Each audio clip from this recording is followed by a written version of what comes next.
በባህር ዳር ዙሪያና ሰሜን ጎጃም ዞን በተደረገው ኦፕሬሽን በጠላት ላይ ከፍተኛ ድል መቀዳጀቱን የአማራ ክልል የጋራ ጸጥታ ግብረ ኃይል አስታወቀ።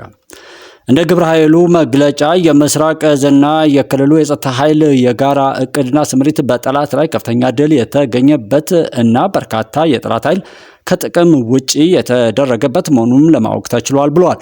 ከምስራቅ እዝ አሃዶች ኮማንዶና አየር ወለድ እዝ እንዲሁም የአማራ ክልል አድማ መከላከልና መደበኛ ፖሊስ የክልሉ ሚሊሻና ሰላም አስከባሪ በጋራ ባደረጉት ኦፕሬሽን ከ90 በላይ ህገ ወጥ የታጣቂ ቡድኖች ከጥቅም ውጪ ተደርገዋል ብሏል።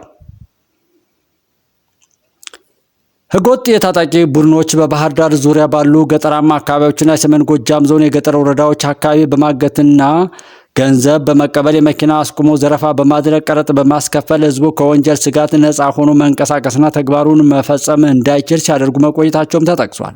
በመሆኑም ምስራቅ እዝ ከፍተኛ አመራሮችና ከአማራ ክልል ፖሊስ ዋና ጠቅላይ መምሪያ አዛዦች ጋር በጋራ በኦፕሬሽን እቅዱ ላይ ውይይት ተካሂዶና ግልጸኝነትን በመፍጠር በግዳጁ ሌሎች ዩኒቶችና ከአየር ወለድ ክፍለ ጦር ንስር ሻለቃ ጋር በጥምረት አካባቢውን የማጽዳት ግዳጅን ተወጥተውታል። ይህ ከጥቅምት 27 ቀን 2018 እስከ ህዳር 2 ቀን 2018 ድረስ ለ6 ተከታታይ ቀናት የጸረ ሽምቅ ስምሪት የተደረገው በባህር ዳርና አካባቢው በሰሜን ጎጃምና በምዕራብ ጎጃም ዞኖች በሚገኙ የተለያዩ ወረዳና ቀበሌዎች መሆኑ ተገልጧል።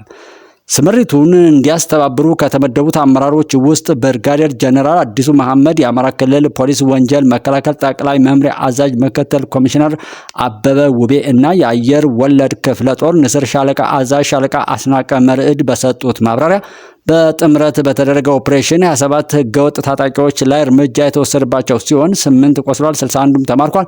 እንዲሁም አመራሮችን ጨምሮ 8ቱም እጅ ሰጥተዋል ተብሏል። ህገወጥ ቡድኑ ሲጠቀምበት የነበረ 58 ኤኬኤም ክላሽ 90 የቃታ መሳሪያ 11 ሽጉጥ 5 ቦምብ 1281 ልዩ ልዩ የጥይት አይነት እንዲሁም 6 በሞባይል ሲስተም የሚፈነዳ ፈንጂንም በቁጥጥር ስር አውሏል ነው የተባለው።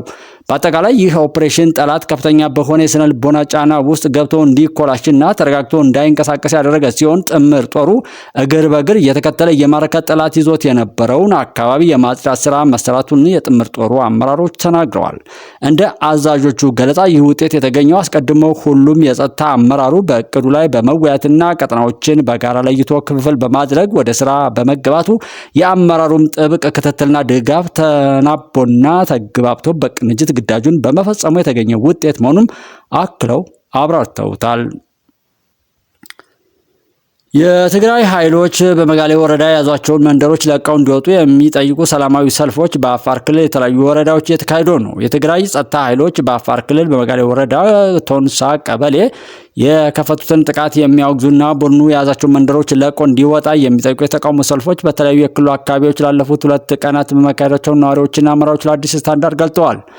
ለደህንነታቸው በመስጋት ስማቸውን እንዳይጠቀስ የጠየቁ የመጋሌ ወረዳ ቶንሳ ቀበሌ ነዋሪ የሆኑ አንድ ግለሰብ የህወሓት ታጣቂዎች በወረአ ካርፋታ፣ ሚልኬ፣ ሚላ፣ ዋርቃ፣ ዶያና ቀላ ጎቤ መንደሮችን ተቆጣጥረው እንደሚገኙ ለአዲስ ስታንዳርድ ተናግረዋል። በዚህም በርካታ ነዋሪዎች ቀያቸውን ለቀው ለመውጣት መገደዳቸውን የገለጹ ነዋሪው በአሁኑ ሰዓት አብዛኛው የመንደሮቹ ነዋሪዎች ቀን በጠራራ ፀሐይ፣ ማታ ደግሞ በብርድ ምክንያት ለከፍተኛ ችግር መዳረጋቸውን ነው የገለጹት። ይህን ተከትሎ ነዋሪዎቹ ሰኞ ህዳር 1 ቀን 2018 ዓ.ም ህወሓት ከያዛቸው ቦታዎች ለቆ እንዲወጣና ተፈናቃዮች ወደ ቦታቸው እንዲመለሱ የሚጠይቁ ሰልፎች መካሄዳቸውንም ጠቁመዋል። በአፋር ክልል የሚገኙ አንድ የሰብአዊ እርዳታ ምንጭ ጥቃት መፈጸሙ በመግለጽ በጥቃቱ በአብዛኛው ሴቶችና ህጻናት የሆኑ 18,000 የሚጠጉ ሰዎች መፈናቀላቸውን ጠቅሷል። እርዳታ የማግኘት ተስፋቸውም አነስተኛ መሆኑንም ለኤኤፍፒ ተናግረዋል ተብሏል። ኢትዮጵያ ወይም አዲስ አበባ ከ50,000 በላይ ተሳታፊዎች የሚታደሙበትን ጉባኤ እንድታስተናግድ ተመረጠች። ኢትዮጵያ ከ2 ዓመት በኋላ የሚካሄደውን የዓለማችን ዋነኛውን የተባበሩት መንግስታት ድርጅት አየር ጸባይ ለውጥ ጉባኤ እንድታስተናግድ ብራዚል ውስጥ እየተካሄደ ባለው የዘንድሮ ስብሰባ ላይ ተመርጣለች። ኮፕ በመባል የሚታወቀውና በየዓመቱ ከሚካሄደው የአየር ጸባይ ለውጥ ጉባኤ በአውሮፓውያኑ 2027 የሚደረገውን ኮፕ 32 ኢትዮጵያ እንድታስተናግድ ነው የተመረጠችው። ናይጄሪያን በመብለጥም ነው ኢትዮጵያ ያሸነፈችው የተባለው። ኮፕ የሚለው ስያሜ ኮንፈረንስ ኦፍ ፓርቲ ቲስ የሚሉት ቃላት ምህጻረ ቃል ሲሆን በተባበሩት መንግስታት ድርጅት የአየር ጸባይ ለውጥ ስምምነት ማዕቀፍ ስር የሚካሄድ የዓለማችን ዋነኛው የአካባቢ ጥበቃ ጉባኤ ነው። በጉባኤው ከአሜሪካ በስተቀር መላው የዓለም ሀገራትና ሌሎችም በ10 ሺዎች የሚቆጠሩ ተሳታፊዎች የሚታደሙበት ሲሆን ወሳኝ ድርድሮችና ስምምነቶችም የሚደረሱበት ነው ተብሏል። ይህ ዓመታዊ ጉባኤ መካሄድ የጀመረው በአውሮፓውያኑ 1992 የአየር ጸባይ ለውጥን የዓለማችን ስጋት መሆኑ በመንግስታቱ ድርጅት ተቀባይነት አግኝቶ ከስምምነት ከተደረሰ በኋላ ነው። ኢትዮጵያ ይህንን ጉባኤ ለማዘጋጀት መመረጧ በጉባኤው አጀንዳ ላይ እና በማብቂያው ላይ በሚተላለፉ ውሳኔዎች ላይ ከፍተኛ ሚና እንዲኖራት እንደሚያደርግም የሮይተርስ ዘገባ አመላክቷል። በተካሄደው የተቀናጀ ኦፕሬሽን 96 ጽንፈኞችን ከጥቅም ውጭ ማድረግ መቻሉን እዙ አስታወቀ። የምስራቅ እዝ ኮማንድ ባቀደው የጋራ ኦፕሬሽን በምስራቅ እዝ አሃዶች ኮማንድና አየር ወለድ እዝ እንዲሁም ከአማራ ክልል ጸጥታ ኃይል ጋር ተውጣተው በጋራ ባደረጉት ኦፕሬሽን 96 ጽንፈኞችን ከጥቅም ውጭ አድርጋለሁ ብለዋል። ጽንፈኞች ንጹሐን ዜጎችን በማገትና ገንዘብ በመቀበል የመኪና አስቁሞ ዘረፋ በማድረግ ቀረጥ በማስከፈል ህዝቡ ከወንጀል ስጋት ነጻ ሆኖ መንቀሳቀስና ተግባር መፈጸም እንዳይችል እያደረጉ በመሆኑ ምስራቅ እዝ ከአማራ ክልል ፖሊስ እና ከአየር ወለድ ክፍለ ጦር ንስር ሻለቃ ጋር በጥምር የጋራ እቅድ አውጥተው አካባቢውን የማጽዳት ግዳጅ ተወጥተዋል ተብሏል። ክፍለ ጦሩ ከ1 ሚሊዮን ብር በላይ ወጪ በማውጣት ለአቅመ ደካማ አረጋውያን ቤት ሰርቶ አስረከበ። ለመከላከያ የምዕራብ ዕዝ ዋልታ ኮር መብረቅ ክፍለ ጦር በጊዳ አያና ከተማ ውስጥ ለአንድ አረጋውያን የመኖሪያ ቤት ሰርቶ አስረክቧል። የዋልታ ኮር አዛዥ ብርጋዴር ጀነራል አዘነ ሽመልስ ሰራዊታችን የተገነባበትን ህዝባዊ እሴት በተግባር በማረጋገጥና ለህዝብ ሲል ህይወቱን ከመክፈልም በተጨማሪ ለበጎ አድራጎት ዓላማ ግንባር ቀደም ተሰላፊ መሆኑን ተናግረዋል። ጽንፈኞችና ሽብርተኞች ሀገርን ለማፍረስ ቢሞክሩም ሰራዊታችን ለተልእኮው ቅድሚያ በመስጠት ለህዝብና ለሀገር ሰላም ሲል ከህይወቱ በተጨማሪ ጉልበቱንና ገንዘቡን ለህዝብ ለመስጠት የማይሳሳ ኃይል እንደሆነም ብርጋዴር ጀነራል አዘነ ሽመልስ ገልጠዋል።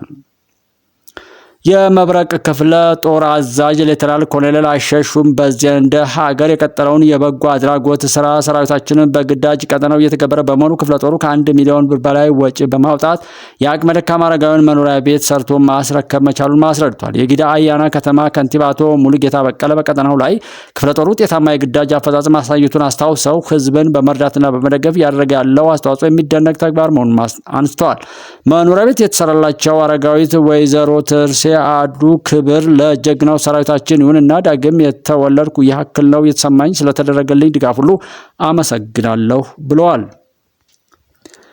የኢትዮጵያ ገነት ቸርች ሪሊፍ ኤንድ ዲቨሎፕመንት የተባለው ሀገር በቀል የምግባረ ሰናይ ተቋም ፓሽን ኢንተርናሽናል ኢትዮጵያ ባገኘው የገንዘብ ድጋፍ በትግራይ ለከፋ ሁኔታ ለተጋለጡ ተፈናቃዮች 61 ሚሊዮን ብር ዋጋ የሚያወጣ የምግብ ድጋፍ በእንዳ ስላሴ ሽሬ ከተማ አድርጓል ተባለ።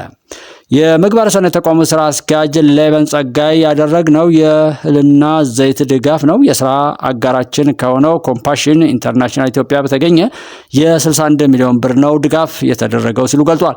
በተገኘው የገንዘብ ድጋፍ የተገዛው ድጋፍ ማለት ነው ከ17400 በላይ ለሆኑ ተፈናቃዮችና የተቸገሩ ወገኖች የዋለ እንደሆነ አመላክቷል። የምግባረ ሰናይ ተቋሙ ከዚህ ቀደም በመቀለና አድዋ ከተሞች ተመሳሳይ እርዳታ መስጠቱን መሰል የሰብአዊ ድጋፍ ተጠናክሮ እንደሚቀጥል ወይም እንዲቀጥም ተቋማቸው ጥረቱን እንደሚያስቀጥልም ቃል ገብተዋል ብሏል። ቲክቫ ሁለት ወረዳ ቤተ ክህነቶች የኢትዮጵያ የሃይማኖት ተቋማት ጉባኤ ያወጣውን የመጀመሪያ ደረጃ ሪፖርት ውድቅ አደረጉ ተባለ። ለቲክቫ ኢትዮጵያ በሰጡት ቃል የቀረበው መግለጫ ተንሻፎ የቀረበ ነው። የአካባቢው ህዝብም በዚህ አዝኗልን ብለዋል። የኢትዮጵያ ሃይማኖት ተቋማት ጉባኤ አጣሪ ኮሚቴ በአርሲ ዞን ጉና፣ ሸርካ፣ ሆንኩሎ፣ አቤ፣ መርቲ ወረዳዎች በቅርቡ የተፈጸሙ ግድያዎችን፣ እገታዎችንና ዝርፊያዎችን በተመለከተ ያካሄደውን የመጀመሪያ ደረጃ ሪፖርት ይፋ በማድረጉም ይታወቃል። አጣሪ ኮሚቴው በመጀመሪያ ደረጃ የምርመራ ሪፖርቱ የሰሞኑን ግድያ አንድን ሃይማኖትና ብሔር ተኮር ወይም ትኩረት ያደረገ አይደለምም ብሏል። ከሌሎች ወረዳዎች ተለይተው ስማቸው ቢነሳ ተጽዕኖ እንደሚደርስባቸው ለቲክቫ ኢትዮጵያ የገለጹ ሁለት የኢትዮጵያ ኦርቶዶክስ ተዋሕዶ ቤተክርስቲያን የወረዳ ቤተ ክህነቶች የጉባኤው አጣሪ ኮሚቴ ያወጣውን ሪፖርት ውድቅ አድርገውታል። ሪፖርት የቀረበበት የአንዱ ወረዳ ቤተ ክህነት አመራር እንደተናገሩት ጩኸታችንን ሰምቶ ወደሚመለከተው አካል ያቀርባል ተብሎ የታሰበ አንድ ትልቅ የሃይማኖት ተቋም ግድያው የአንድን ሃይማኖትና ብሔር ያተኮረ አይደለም የሚል በግልጽ የወጣውን ነገር አንሻፎ አቅርቧል ብሏል።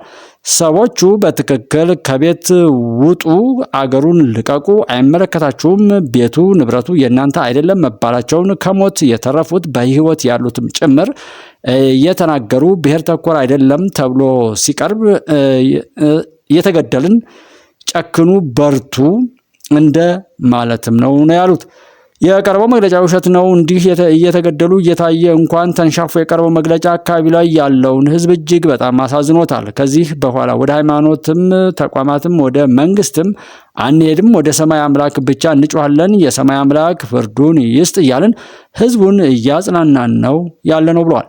በአንድ ወረዳ ብቻ በዚህ ዓመት ከ17 ያላነሱ ተገለዋል ወይም ታግተው ገንዘብ ከሰጡትና ከጠፉት ውጭ ማለት ነው። 17ቱም ኦርቶዶክሳውያን ናቸው። ማን ነው ገዳዩ ለሚለው እሱን አናቅም። የሞተውን የሚገለውን እና ግን እናውቃለን። የሚሞተውን ወይም የሚገደሉን ግን እናውቃለን። ይህ እየታየ ግድያው አንድ ሃይማኖትና ብሔር ተኮር አይደለም ከተባለ እሺ ምን እንበለው ታዲያ ብለዋል። የሌላኛው ወረዳ ቤተ ክህነት አካል ደግሞ ሲናገሩ ሪፖርቱን አይተነዋል፣ ውሸት ነው። ከሆነው ነገር በላይ ከግድያው የሚሰማው ያማል ብለዋል። ልኡካኑ ከቀኑ 10 ሰዓት ነው የመጡት። ከአካባቢው የተውጣጡ የሀገር ሽማግሌዎች ውይይት ነበረን ከጠዋት እስከ 10 ሰዓት። በዚህም ግድያው ይቁም፣ በሃይማኖት መካከል የሚነሳው ነገር ከፍተኛ ውድመት ያመጣል የሚለው ሲነገር ተውሎ ማጠቃለያው ላይ የጉባኤው ልኡካን መጡ። በስብሰባው የተባለው ነገር ነው የተነገራቸው። ለየብቻ ሀሳብ ለማንሳት ሞክረን ነበር፣ ግን እነርሱ ወይም ልኡካኑ የመዘገቡትን ጥያቄ ለመጠየቅ እንጂ እኛ የምንሰጣቸው ነገር ለመቀበል ፈቃደኞች አይደሉም። አሁን የተነሳውን ጫጫታ ለመሸፈን የታሰበበት አመጣጥ ነው ብለዋል። በዚህች በጥቅምት ወር የተደረገችውን እንጂ ሌላውን ለማየት አልሞከሩም። 10 ሰዓት መጡ፣ 11 ሰዓት ተመለሱ። ከማንም ጋር አልተገናኙም። ስለዚህ የአካባቢው ችግር በአንድ ሰዓት ውስጥ የሚፈታ አይደለም። ማጣራት ከተፈለገ በየክፍሉ ማጣራት ነበር የሚያስፈልገው፣ ማጣራትም አልተደረገም ብለዋል።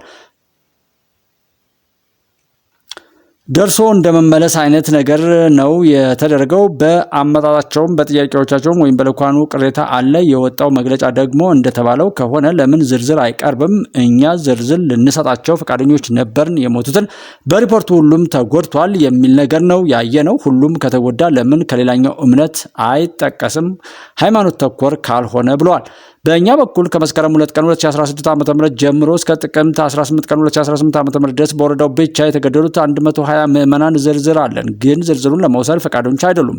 ግድያው ሃይማኖት ተኮር ለመሆኑ ማረጋገጫው ይሄ ነው። በእርግጥ በወረዳ ላይ የወረዳ አስተዳደር፣ ፖሊስ፣ የቀበሌ ሊቀመንበር የሆኑ የሌላ ሃይማኖት አባላት ተገድለዋል፣ ግን እነዚህ ባለስልጣናት ናቸው፣ ሲቪል ነዋሪዎችም አይደሉም ብለዋል። በሌላ በኩል ፋኖ ነው ግድያ የፈጸመው ተብሏል። ፋኖ በየት መስመር ነው እዚህ አካባቢ ሊመጣ የቻለው? ፋኖ ያለው አማራ ክልል፣ ድርጊቱ የተፈጸመው አሩሲ ነው ብሏል። ሌሎች በጉባኤው ሪፖርት የቀረባቸው ቀሪ ወረዳዎችን ሀሳብ ለማካተት ያደረግነው ሙከራም አልተሳካም፣ ጥረቱም ይቀጥላል ብለዋል። ትግባ ኢትዮጵያ በወረዳ ቤተ ክህነት በኩል ለተነሱት ቅሬታዎች ኢትዮጵያ ኦርቶዶክስ ተዋሕዶ ቤተ ክርስቲያን የበላይ አካላትና የኢትዮጵያ ሃይማኖት ተቋማት ጉባኤን በማነጋገር ምላሽ ይዞ ለማቅረብ ወይም ለመቅረብ ጥረት ያደርጋል ሲል ትግባ ተናግሯል።